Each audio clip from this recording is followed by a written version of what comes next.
Hello everyone, it's Olumayowa Victor Ogunshola from IDPS. IDPS means I diagnose and profile solutions. It's been a while I made a video on YouTube due to the corona crisis. So first of all, I'd like to say how are you all, and I hope you're keeping safe.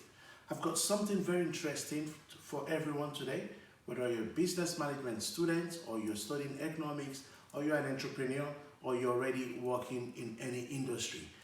Today I will be talking about demand and supply as well as the law of demand and supply. So let's start with a question. What is demand? Demand can be defined as the amount of goods and services that buyers are willing and able to buy at a given price. I'd like to say that one more time. Yeah?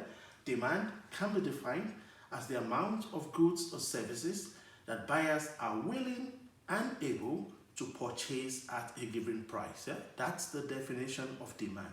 So look at the keywords there, yeah? Willing and able. So if the consumer, the buyer, is not willing, and if they don't have the ability, then it's not demand. So for it to be demand, it has to be that the buyer is willing and able to purchase that good or service at a given price. Now that we know the definition of demand, let's talk about the law of demand. Yeah? The law of demand states that all things being equal, there is an inverse relationship between price and quantity demanded, which means the higher the price, the lower the quantity demanded. Let's try to make an example.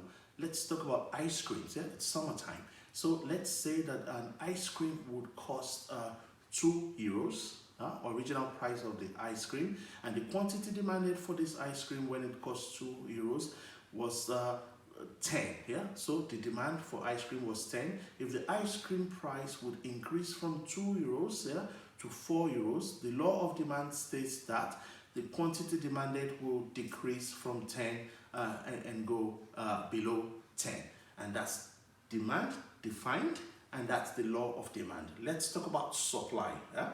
Supply can be defined as the amount of goods and services that suppliers are willing and able to produce at a given price. Yeah? That's what supply is. Yeah? Again, you see the two keywords, willing and able. Yeah? But this time around, for supply, it's the amount of goods and services that suppliers are willing and able to produce, yeah, or offer for sale at a given price. Yeah? Let's talk about the law of supply. The law of supply, unlike the law of demand, has a direct relationship with price, which means the law of supply states that the higher the price, the higher the quantity produced, because at that time when the price is going up, suppliers want to produce more because that's the time to make profit. So ladies and gentlemen, I just defined demand, I just defined supply, and I just explained the law of demand and the law of supply. I hope that is interesting for some business student, some management student, or some economics student somewhere around the world. Thank you. You know I love to get feedback from you. Please go to www.idpsconsults.com. Let me hear from you. Our mission is to educate the world.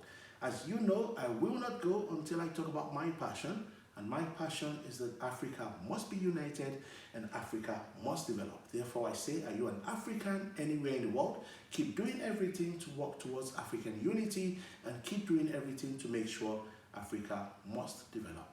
Like I always say in English language, thank you. Dutch language from the Netherlands, thank you all. Yoruba language from Nigeria, West Africa, Eshio. Bye.